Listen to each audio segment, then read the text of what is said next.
Hi, and welcome to Take Every Thought Captive, our weekly look at the Catholic intellectual tradition and an exploration of the authors, books, and topics that have shaped Catholic thinking for 2,000 years.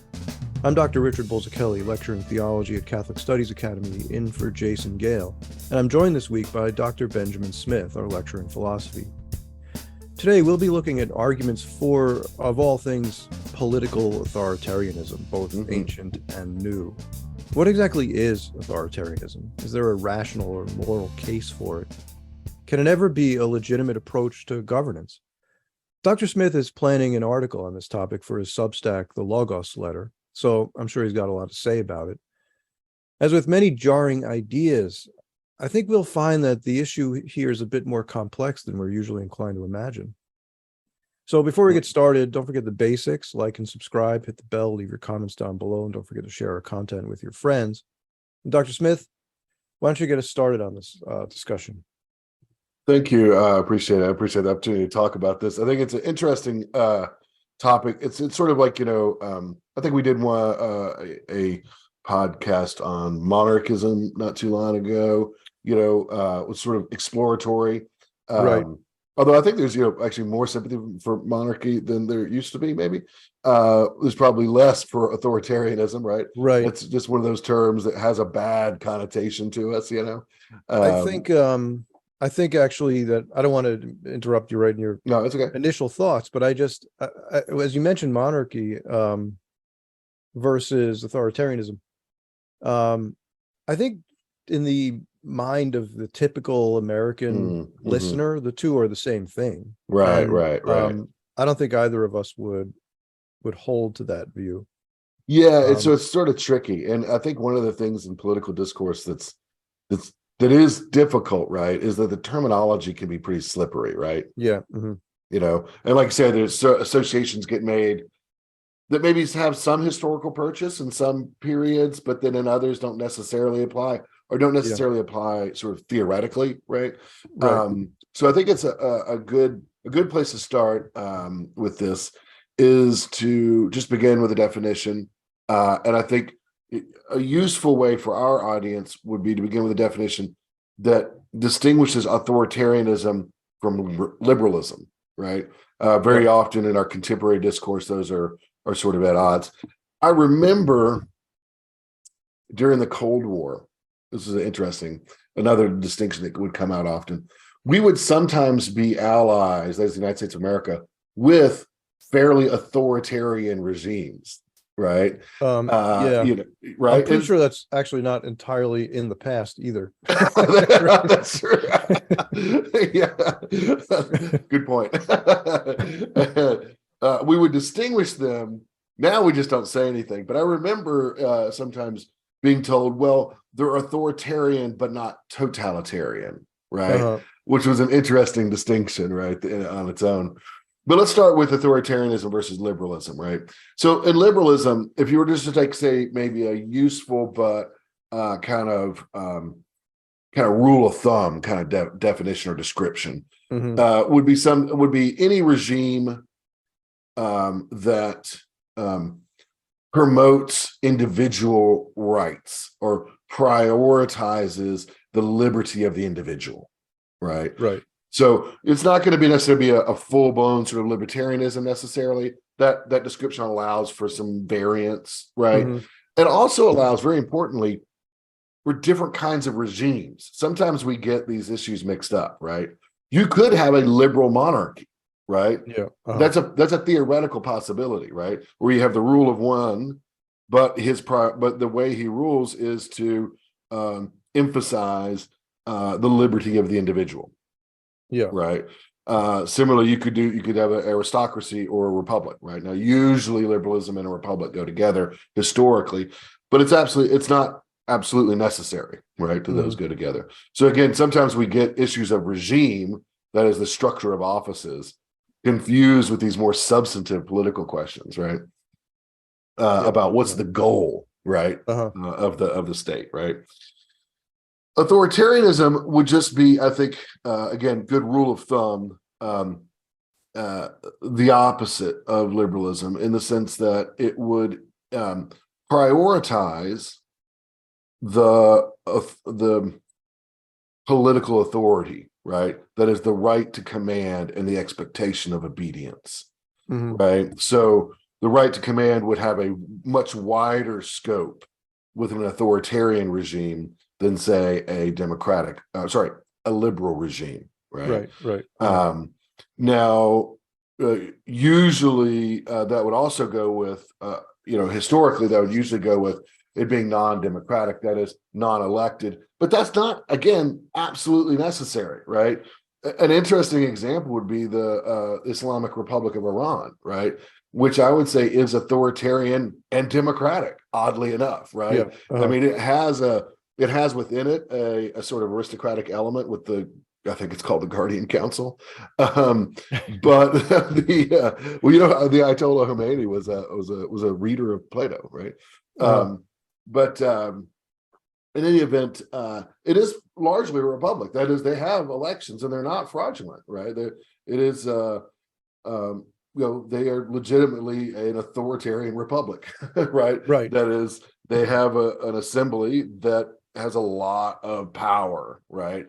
Based on Islamic law. Do you think that's a fair sort of maybe way of distinguishing? Yeah, I think so. So it's hard for most Americans, I think. Well, I don't want to say most.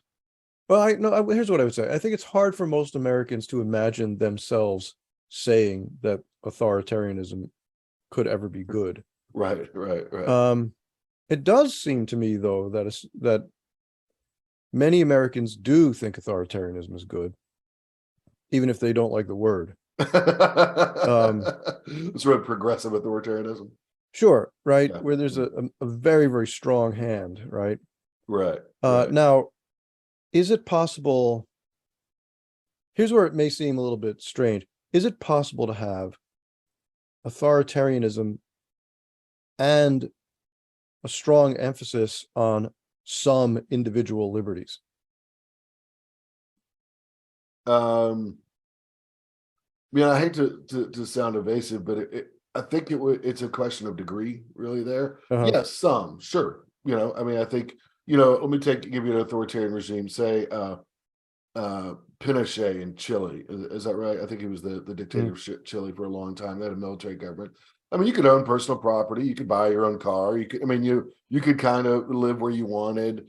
So there were a good number of what we would consider personal freedoms, I think, in Chile. At the same time, it was pretty authoritarian, not very. Let's take another example, maybe Franco in Spain.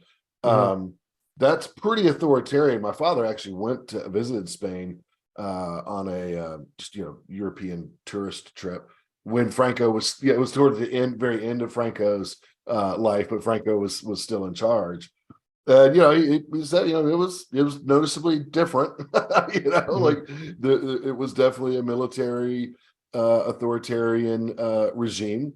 But he was free to move around, and he didn't have any problems being there. And again, in Spain, you could have under Franco, again, owned your own property, have your own car, so there would be I would say a space, right, where there's still personal liberty. Does that answer your question? Yeah, I suppose so. It's just that I look at our own political situation in the United States today and parts of Europe, and I see people kind of, mandates about having to do this or do that. Sure. We went through the mask thing and everybody pushing vaccines, and of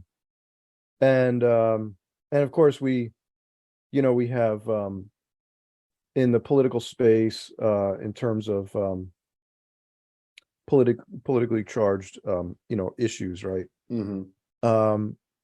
It seems like there is a tendency towards some really authoritarian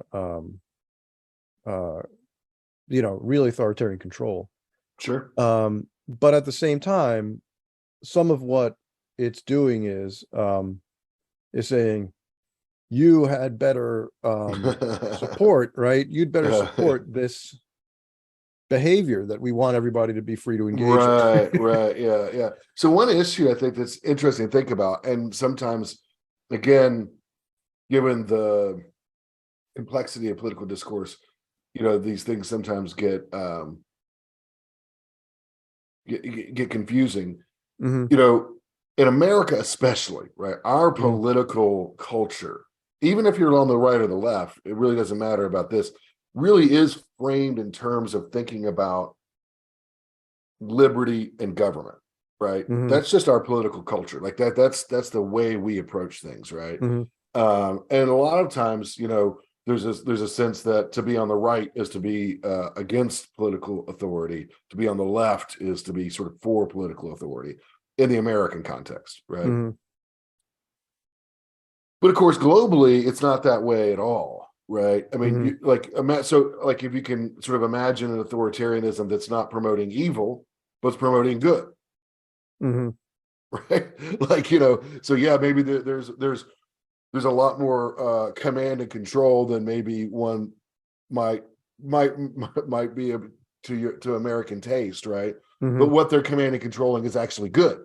Now that actually takes you then to a substantive issue, because certainly Right. progressive authoritarians are going to say that's what we're doing. We're promoting the good, right? Yeah. And I'm going to respond is like, no, actually, what you're doing is pretty evil, Yeah. right? Right. Right. In Right. fact, We my don't agree biggest on what's beef. good in this That's right. case. My biggest beef with you, maybe I do think you're commanding more than you should, but my biggest beef with you is that you're commanding evil, Right. Right. right? Right. Does that make sense? I mean, so I think we sometimes get Yeah, it makes sense that to me. that drops out of our again our political consciousness in America is really conditioned by that government liberty issue, Right. and Right. sometimes we kind of let that substantive issue just kind of drop out, you know. Yeah. I think Um, you had mentioned you mentioned to me when we were talking a bit earlier off mic, um some passages in Plato, particularly in the Gorgias, yeah. that you thought were sort of important for this discussion. Yeah. So of course, Plato is one of is a famous authoritarian, right? I mean, Right. I think we have to just accept that he is an authoritarian. The Republic, right? Of course, we have an authoritarianism of the wise, right? Right. So I don't know how I hesitate to say it was something like Sopharchy or something, like the rule of the wise, right? Uh-huh. In the Gorgias, though, we have an interesting little argument that he uses, Socrates uses. I think it's against Polus. It may be Callicles. They're both in the in the discourse. But he makes an argument. So his interlocutor is arguing that the tyrant's life is the best life. Now, no, I Yeah. say tyrant. Okay, tyrant here has two important connotations to it. One is a tyrant in ancient Greece was a authoritarian ruler of popular revolt. Okay, Yeah. Uh-huh. that's a tyrant was specifically that, right? And then secondly, and importantly, illegitimate, as in the sense, in Plato's view, not ruling for the good, Uh-huh. right? Just ruling for his own pleasure and wealth, and that's what Socrates in the Locker keeps saying, right? Is that the tyrant's the best because he can kill anybody he wants to kill. He Uh-huh. can have anyone's wife. He can take their home. He can be super wealthy, etc. Right? So Hmm. you're powerful and hedonistic, and nobody can stop you. And that's the best life, right? That's what he's arguing, right? Which one of the things you gotta Hmm. love about Plato, right, is he brings in the extreme, Yeah. Yeah. you're not anticipating, right? The person who actually gives you the argument for it's good to be a villain, basically, Right. Right. right? Right. Uh-huh. So as of course Socrates disputes this view, and he disputes it and says, in fact, that despite appearances, the tyrant is the weakest of all, Hmm. right? And the least free and the most servile. Now, as interlocutor, he's like, that's ridiculous. How could that possibly be, right? And what Plato asks is, he says, well, look, he asks this very simple question, as Plato often does. He says, do you or does the tyrant want what's really desirable, right? Does he want what's good, right? And of course he says yes, right? That is, he Uh-huh. wants to get that which is really desirable. But Plato says this is exactly where the tyrant falls down, right? Because the tyrant is ruled by his passions, right? His feelings, his desire, right? Hmm. He can't know what is actually good. right? Uh-huh. And therefore he can't actually get it. So Uh-huh. by being the kind of man that is a tyrant, he actually defeats his ability to get what he wants, and therefore he is not free and he is not powerful, right? Very, Socratic, Platonic Right, right. style argument, right? Right. It's And the great. interesting thing about here in the use of the word powerful, right, is you would say, well, the ability to do damage isn't really power as such, right? Right, yeah. Um, Not if you're not getting what you really want. right, right. So he could do damage, Sure. but he Mhm. doesn't make his life better. That's right. He doesn't make his life better because he can't figure out what that is, Right. you know? So very Platonic style argument. Yeah, I love that. I think these kinds of arguments are wonderful for, especially for, college students to deal with and that kind of thing. But what struck me about it is it reminded me a little bit of, I've been working, as you know, Rich, with Hegel a lot over the last year or so. Uh-huh. It reminded me of some kinds of arguments you find in Hegel. And I thought, you could almost turn this argument into an argument against liberalism and for authoritarianism, namely that most people, not just the tyrant, right? That as a matter of fact, most human beings are ruled by their passions, right? Yeah. And therefore do not know what is really good and do not pursue it. But that's, of course, what they want is what's really desirable, right? They want the good, the thing that will actualize them and fulfill them and make them happy, but they don't know what it is, right?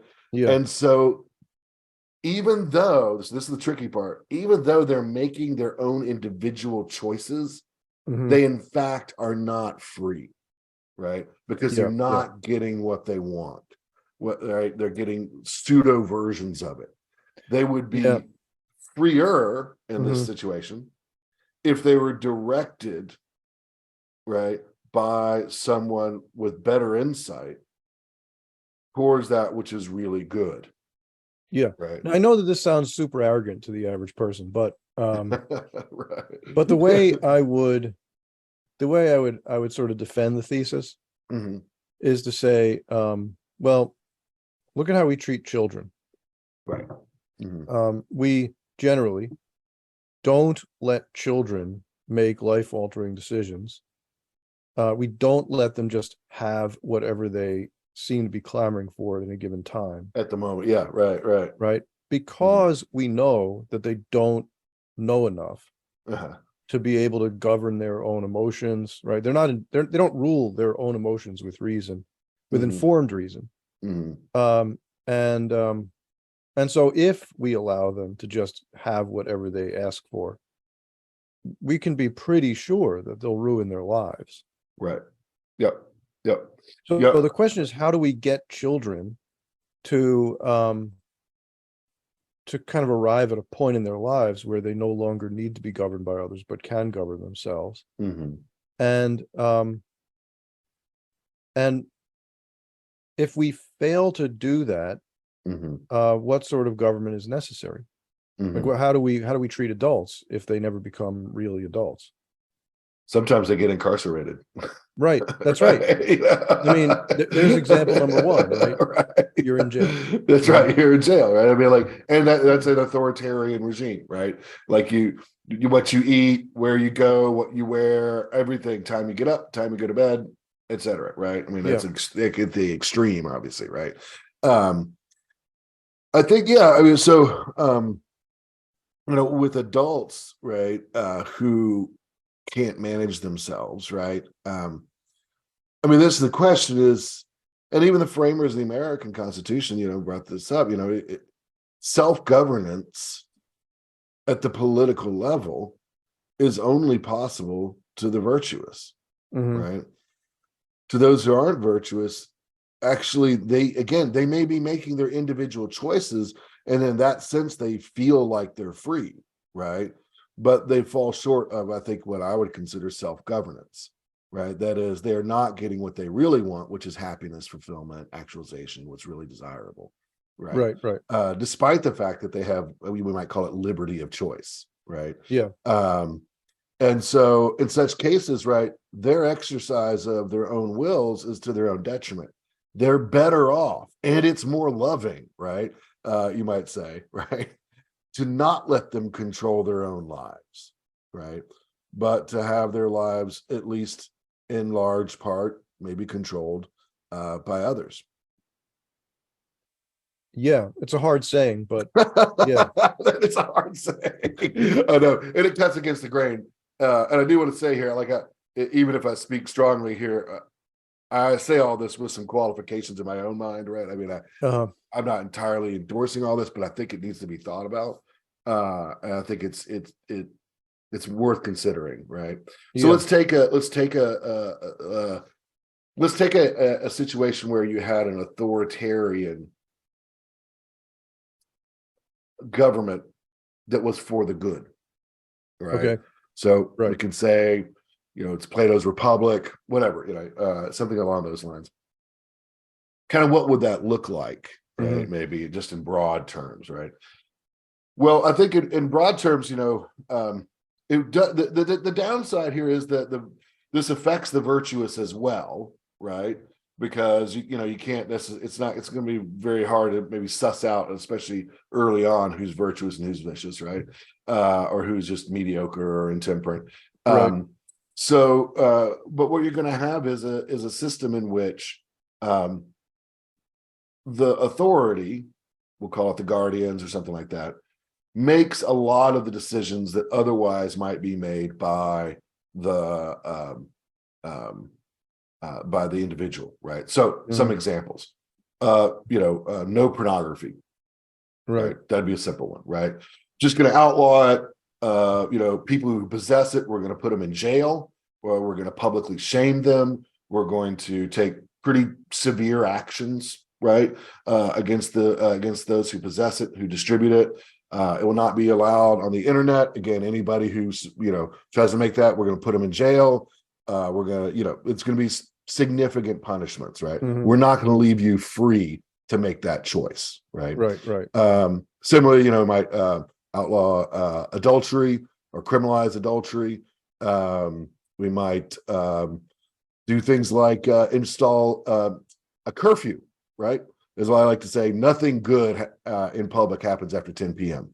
Right? Like that's not true. I know, strictly speaking, but if you think about how much evil crap happens after 10 p.m. Right. I mean, just shut it down. I remember when I was in England, they still had some counties where it was the case that the pubs closed at 9. Yeah, that's interesting for it's not that bad. Like, I mean, UK. Yeah, I mean, like why do you have to, I mean, you know what I'm saying? It's like, it's not, there's a lot of mischief that goes on. Right. Once you get past that, right? And a lot we might avoid. Now, is that strictly evil to be out in public past 10? Is it per se evil? Of course not, right? But these are the kinds of things that the authoritarian regime, knowing that it has people who can't rule themselves, the authoritarian regime says, just like I might say with my children, right? Be home by 9. Be home by 9. I just after 9, bad stuff happens to teenagers, right? Yeah. And I'm going to say after 9, bad stuff happens to Americans. So you can't be out after 9 o'clock, right? So those would be some issues. Now, I brought these up on purpose, right? One of them is a per se evil, pornography, right? So you could just say outlaw because it's evil, right? Right. But it's a kind of, I don't want to say trivial evil, but it's a kind of evil that's not an injustice, or doesn't necessarily involve injustice on the face of it, right? And so, like, it's not the kind of thing that's always going to be outlawed, like in a natural law regime, kind of depending on the relative status of the people. But in an authoritarian regime, for sure, right? You're just going to say, like, like, that's bad, you don't need it, it's out. Right? Yeah, there's no right to pornography. That's right. Yeah. Now, on the other hand, how late you stay up and where you go, usually we would consider that, something that is up to you, right? Yeah. But in this regime, we're saying no. Another example, of course, if this was a Christian authoritarian regime, would be just, all businesses except for maybe designated gas stations and hospitals would be closed on Sundays, right? Just across the board. Just, we're shutting it down. No restaurants, none of that stuff, right? would be open. Even my beloved NFL, I would not allow them to, play games on to Sunday. play games on Sunday. Right? I mean, that would be authoritarian. I mean, that would actually get people. Yeah, that would get people riled up. Right. Football. But the Guardians are caring for the people. Uh-huh. So anyways, football players are people too. They that's true. That's right. What's really interesting though sometimes is you'll hear. I'm sure you've heard this before, but I know of several examples where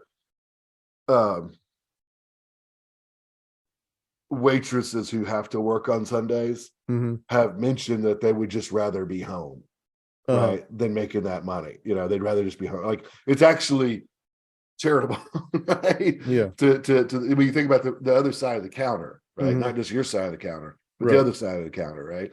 Why those people should just be at home, right, or at church, or both, with their families. So again, your wise guardians are caring for you, right? Yeah.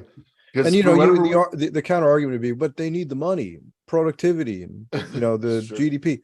But the authoritarian ruler would say, well, I understand those arguments, but that's precisely why we need to put limits. That's right. Right? Exactly. Because without those limits, people will just keep working. That's right. That's right. It's something interesting about the modern man, I think, especially, right? God tells us you have 6 days to work. And on the seventh day, you will rest. Is God an authoritarian ruler? I think so. I mean, actually, right? This is one of the interesting things about this discussion, right, that comes up to my mind is actually, at least from a Judeo-Christian perspective, and I would say also from a Muslim perspective, all governance takes its cue from an authoritarian foundation. And that is the divine and natural law. Right. Yeah. Right. I mean, God makes the world, determines the parameters, decides what's morally good and what's morally bad. He makes commands. Now, those commands may be rational commands. They may be for the good. I'm sure they are. Sure. But they are commands. Right. Yeah. Yeah, they are. Yeah. And here's what's interesting. This is very much within the classical Christian tradition. Obeying those commands is not servile. Obeying those commands is actually freedom. Right. Right. In fact, if all you could muster is a servile obedience, you're deficient. Right. Sure. Response to God. Yeah. But just obeying those laws is good, right? I mean, it's actually it promotes your flourishing. It that's promotes how it's what presented. you really want, right? That's how it's presented in the Bible, right? Right. Yes. Yes. Like, we're so fortunate to have the Torah. That's right. What other nation knows how to please God? I mean, that's real freedom. Yeah. That's right. That's right.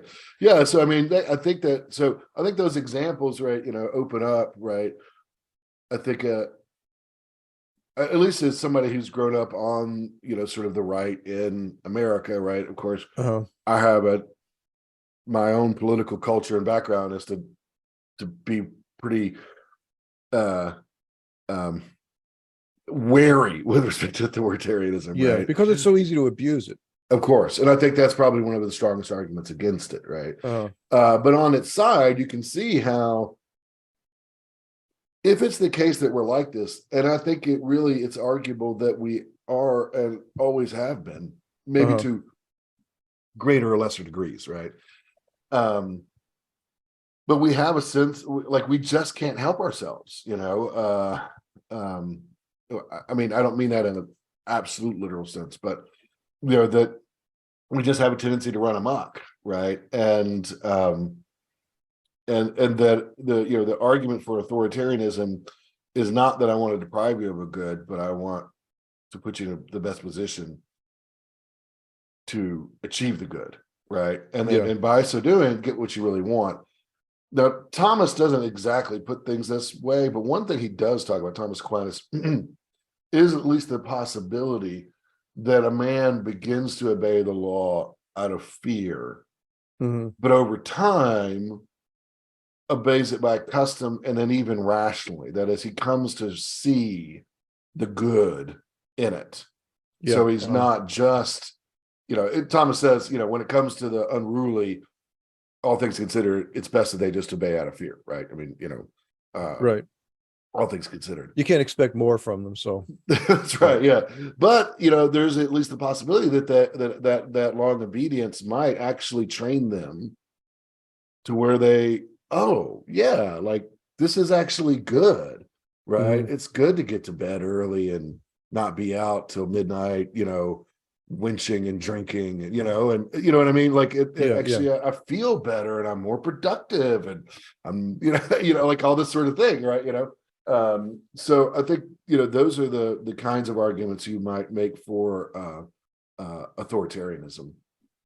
Right. And the idea that obedience in such a situation, this might be even a little more controversial, that obedience in such a situation is actually, it promotes freedom more than, say, vice does, even though you're being deprived of the liberty of choice in a lot of areas. Why is that? Because you're getting what you really want, which is really desirable. Yeah. Real good. So people would say, though, well, no, the ability to make my own choices is so fundamental a good that to deprive me of that is to do the greatest harm. How would you reply to that? Because I think that's kind of the attitude many people would have today. Yeah, I would say the value of your choice is determined by what you choose. Uh-huh. I mean, I think that's the counterpoint. Like, we don't think all choices are good. Yeah. Absent. I mean, you could bring in some extreme examples, and people say, of course, right? I mean, like you choose to rape, to murder, to was it good because you chose it? No, right? Yeah. You chose it, and it was bad, and your choice was bad, right? And we should have prevented you from choosing. That's right. Yeah, it was right to do so. Yeah, and not only good for others, but even good for you. Yeah. Uh-huh. Right. That we prevent you from making those choices. Now, good. Obviously, of course, even liberal regimes outlaw such, those kinds of heinous acts. But just to the philosophical issue, right, or the ethical issue of the choice there, right? Yeah.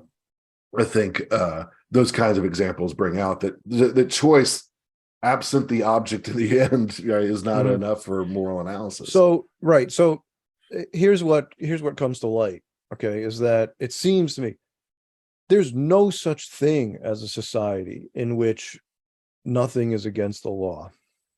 Yes. Right. In which there are no prohibitions or commands. It's only a question of what is prohibited and what is commanded, right? Right. So where the line is drawn. And that takes us back to the point that I made earlier, which is that from a Judeo-Christian perspective, there is an absolute moral authority, and every governmental structure is accountable to it. So even highly liberal regimes will still place limits around, around basic moral laws, the most fundamental moral laws, right? You don't deprive the innocent of life on purpose. I mean, so so the principle, I guess the principle is established. The principle is established, I think, incontrovertibly, that authoritarianism in principle is not evil. Does that make sense? Like, in principle, it's not evil. We know that because if it was, then God would be evil. Right. Yeah. And maybe some people think that, but maybe you don't want to live in the society that they would create. Yeah, John of St. Thomas, speculating on the motives of Satan, it's the idea kind of a kind of false freedom there, right? That Satan would not be commanded, right? That he thought his own dignity, right, the dignity of his being was such that he shouldn't have to suffer command. Right. Isn't that interesting? Yeah. And I'm sure it is the case that his being, metaphysically speaking, has a high status, Mhm. but still not God. Right, right. I always thought that passage in John upside down was interesting. Oh, it is, and the thing is, what's so it's so poignant because I think you can actually see today there's a mhm, movement toward mhm, Satanism today, mhm, right? mhm, And there are those who really want to worship Satan, and there are those who are really just sort of trying to put a metaphor to atheism. But either mhm. way, Sure. right, it's autonomy of the self above all things. Yes, right. Self-rule. Yeah. Yeah, Yeah. I think that and that makes sense. So in this, so if we want to say there's at least it makes sense, right? That you would adopt that model, right? yeah, I mean, if you were to go with somebody, um, was it Blake, the famous poet, right? Who, mhm, Satan, when he's thrown out of heaven, he has Satan say, I'd rather rule in hell than serve in yeah, heaven, right? I mean, right, that's the perfect, rebel, right? Against legitimate, true, divine authority, right? The very highest authority there is.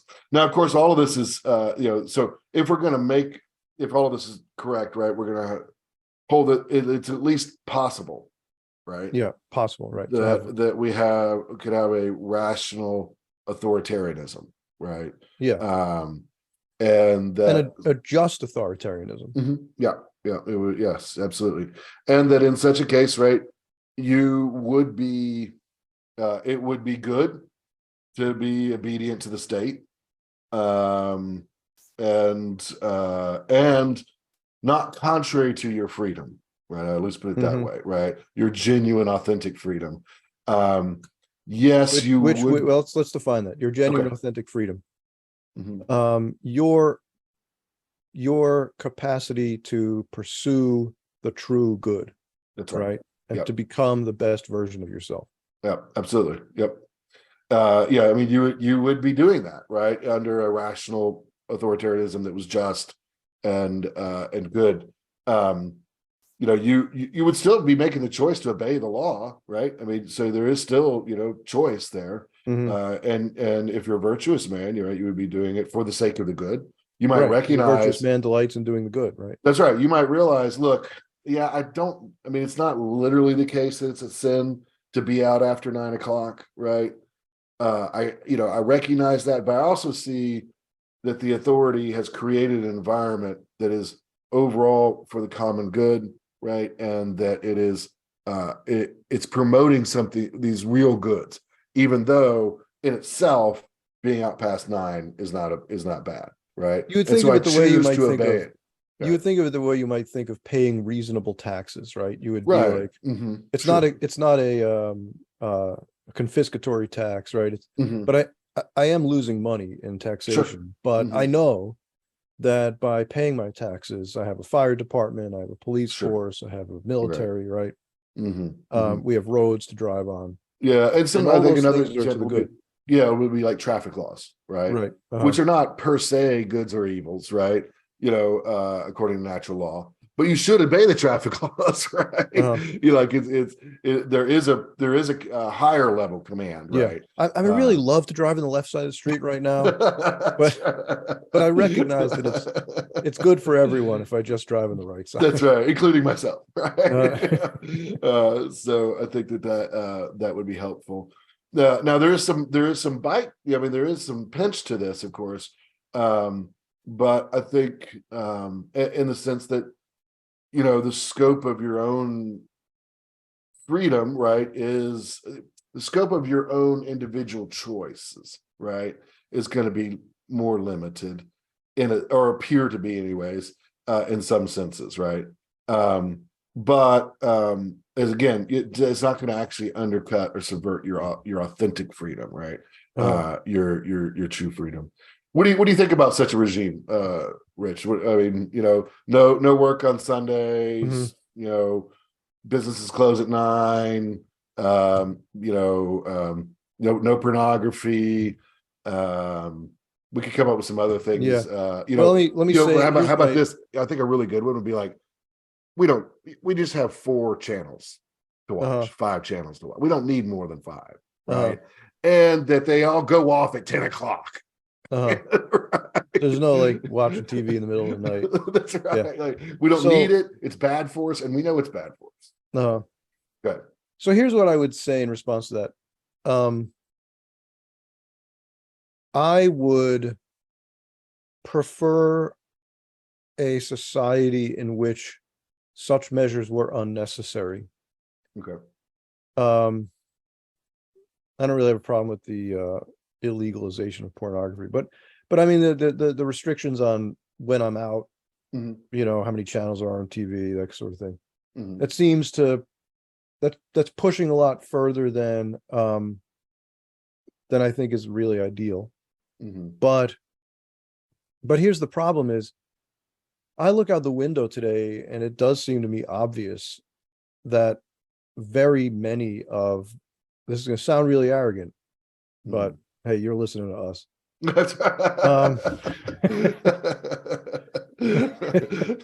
go listen to egalitarianism. Yeah, go listen to Society somebody for else. Egalitarianism if you want, right? It's going to sound really arrogant, but it does seem to me in our society that very many of my fellow citizens are incapable of self-governance. Yeah. That they make self-destructive choices on the regular.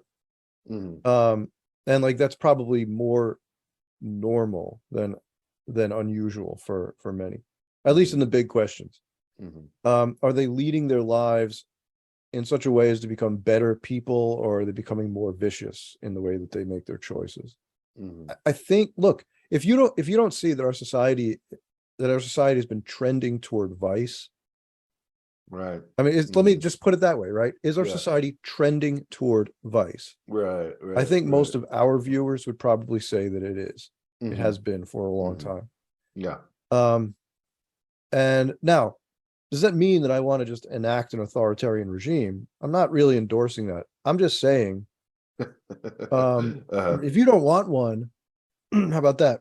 If you don't want an authoritarian regime, then we need as a society to decide to become capable of self-governance. We need to start pushing back toward virtue of our own accord. Sure.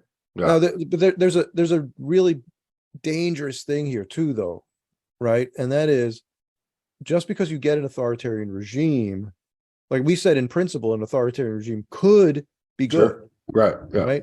It could also be very, very evil and could command evil, right? Sure. As we mentioned with certain political movements. So we don't want that either, right? That would be even worse than the society that we have, where we're trending as a whole toward vice, right? We're trending to a whole toward vice, to the point where people might even think we should be commanded to be vicious. Yeah, so I think it's a great observation, Rich, and it goes to, I think, a lot of classical political thought, right? It, thinks about, sort of, what's the better or the worst, and, like the best might be a virtuous monarchical authoritarian monarch, right? But the worst is a vicious authoritarian monarch, right? Right. So we're sort of muddling through in this kind of middle position in a declining republic, we might say. Declining republic. So I mean, that kind of seems to me where we are at the moment. And for my own part, I kind of think I sort of want a little bit more libertarianism, because I fear that mostly I would prefer a world in which I don't have to command virtue, right? I prefer that world. And I fear very much the world in which vice is commanded. Yeah, and that's a completely legitimate, I think, concern. But let me pose you a practical, concrete question. Do you think at this point, we've been talking So I hope our listeners aren't depressed. We talked last time about decline. Now we're talking about authoritarianism. Anyways, sorry, guys. We have other topics. But this is what's on my mind a lot recently. But the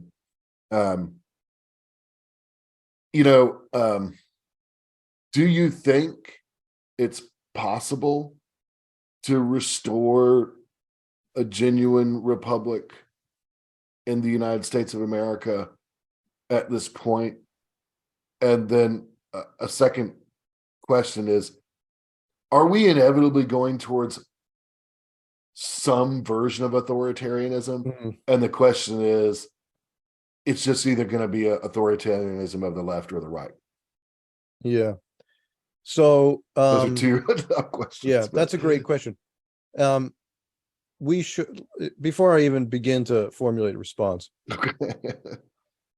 I want to say that the question is about diagnosis rather than endorsement. That's correct. Yes. Right. That's a description. Yeah. And so would be my response. Right. So what do I actually think is happening? Are we unrecoverable as a republic? As a republic, I think the answer to that is yes and no. Okay. And here's what I mean. So yes, I kind of think we're unrecoverable if by this we mean the United States as it appeared in 1950 something. And I know it wasn't all great all the time. It was pretty great. It was much better than I'd be happy we to make go it back. out. Yeah, it was pretty good for the most part, right? Aside from a few serious injustices that we were able, from our own moral fiber, ultimately to put behind us. Yep. It was pretty good, right? So can we ever go back to that? I'm not sure that we have a road back to that. That's very direct. It seems to me that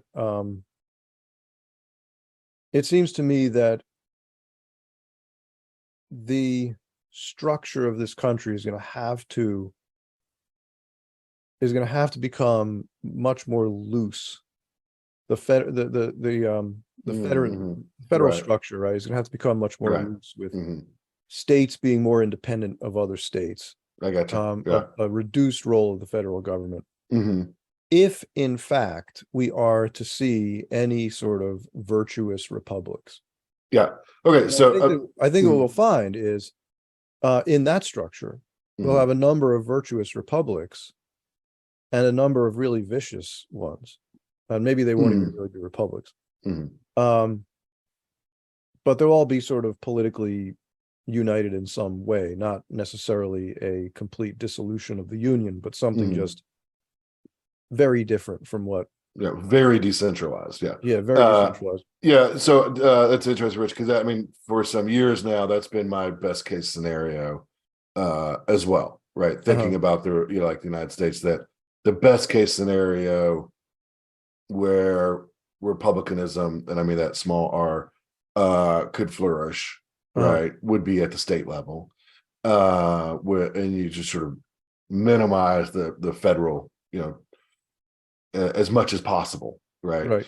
And it's arguable, I think very arguable, that actually is the original intent.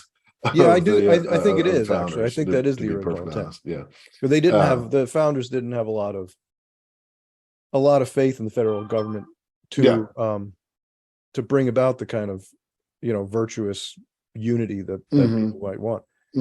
Yeah, I mean, in fact, I don't think the Constitution would have been ratified if if the Bill of Rights hadn't been attached to it. I mean, I know that it would not have been ratified, right? Yeah, people said, I'm not going to sign it unless. That's right. Yeah, right. Yeah, that was meant to relieve the states of their anxiety about an overreaching federal government. But okay, and then what? So that's a best case scenario. That doesn't happen. Then I think we're going to end up authoritarian. Totally authoritarian in one way or another. And which would be preferable, an authoritarian right or authoritarian left? To me, you're asking me, I would say authoritarian right would be more preferable Yeah. because Yeah. the authoritarian left seems to command evil. Right. Yeah. Right. Yeah. Right. Yeah. Yeah. Exactly. Yeah.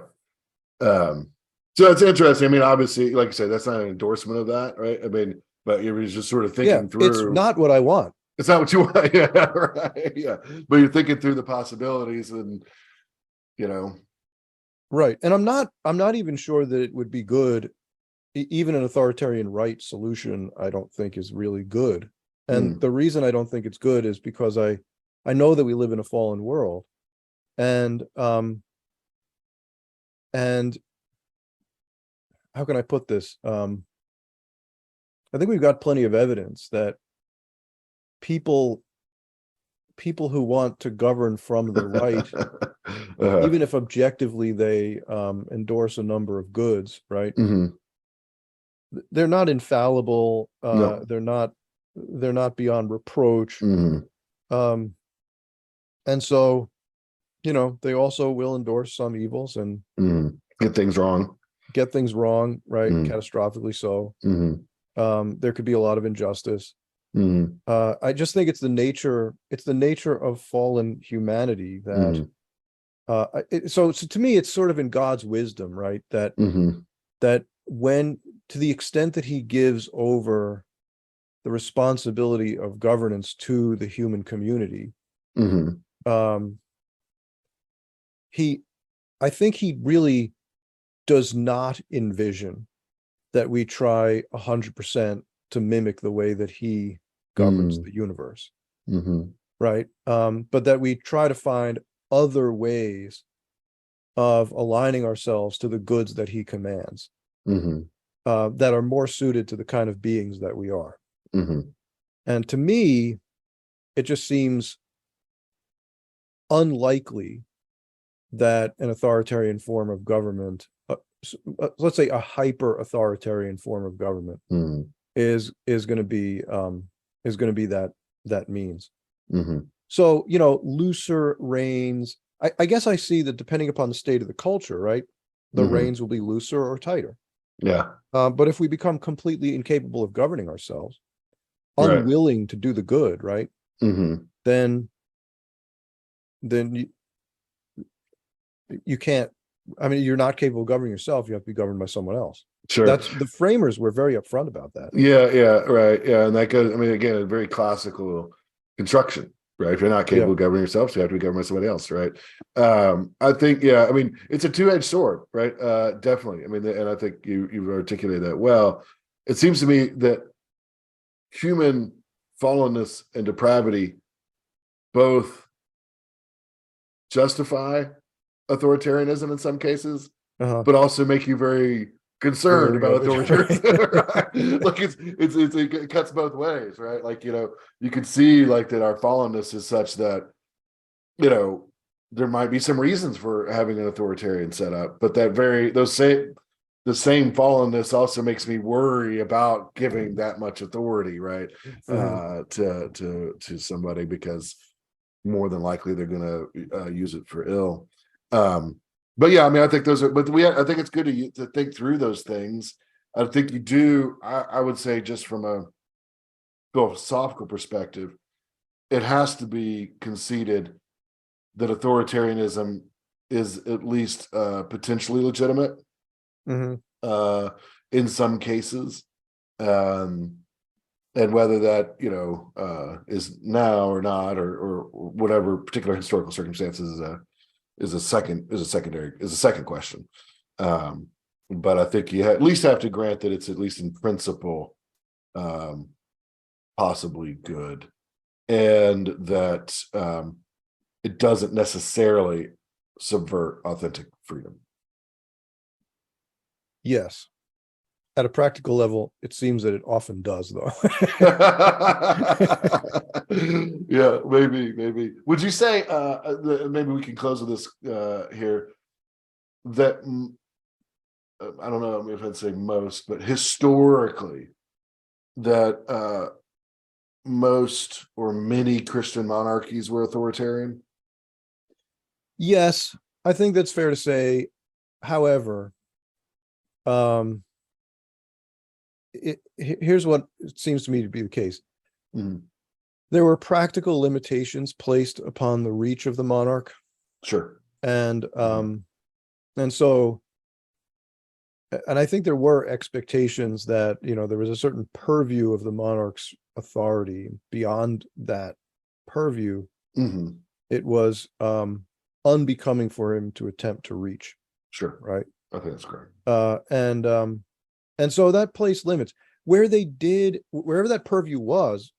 Sure, they were Mhm. authoritarian, Mhm. but that purview was fairly narrowly circumscribed, Mhm. it seems to me. Mhm. What do you think? You know more about this kind of thing than I do. I think it's just very historically, it's very dependent on where and when, I do think you're right. Certainly, if you think about somewhere like England, which is our historical background, there's a sort of rising tide. Well, there's an ancient British liberties, right? That were certainly guarded jealously, and then in the mid to late medieval period and into the early modern period, a rising tide of liberties that limited the monarch's claims. So the Now American under Revolution. Henry VIII, I mean, obviously he's I guess a heretic, right? But he was a Protestant king, I guess. He had pretty wide purview. Well, He was the head of the church, right? Right. Yeah. Now, even before then, the English monarchy, which is the one that waxes and wanes. I mean, Yeah. at periods it does have more expansive powers, and other periods it recedes. Same thing in France. Germany's interesting. The Holy Roman Emperor was never very powerful, but some of the lower monarchs under him were actually quite powerful in their own territory. So I think it just kind of depends on where. I think the Byzantine emperor, who is kind of like the head of the church, for the for Byzantium, right? Certainly commands it, right? And controls it. I mean, he's got some pretty broad powers there, right? Yeah. Including authority with respect to icons. Right? So like is there I mean, that was finally settled by council, but none of the emperors, whether they were iconoclasts or iconophiles, had any qualms about legislating on the matter. Yeah. Right. So that would be a pretty broad set. Yeah. So, I mean, there's not a universal No, I don't think so. answer to that, but we can maybe point to some trends, at least in the West, right? Where in the West, you tend to have I guess I'd say in the West, you tend, for the most part, to have more circumscribed authority from monarch. But you're right, like under Henry VIII, he broadened his scope a great deal, but eventually, I think with the American Revolution, that sort of thing came to a head. And after that point, you had sure precipitous decline in the authority that the monarch sure had. Yeah, absolutely. Yeah, in England, it's interesting, with Henry through James II, right? And you've got a good number of different kings there. I mean, there you have really the monarchy, sort of a aspirations towards absolute monarchy, right? In different versions. But eventually the nobles kind of bring that, like in the Glorious Revolution, right? They're done with that. Like, we're not going to do that. This is like anymore. But anyways, that's interesting. Well, thanks for the opportunity to talk about this. I think it's an interesting topic in terms of thinking about regime, thinking about political theory, and trying to think more carefully and precisely about what we mean when we use those terms. That might be something we return to in future podcasts.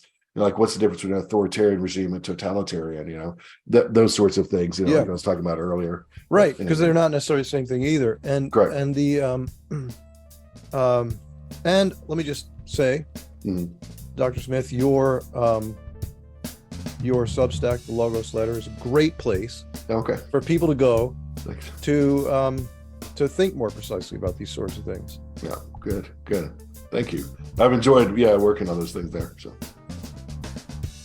all right. Well, it was a great conversation, and to all of you out in the audience, thank you for listening, and God bless.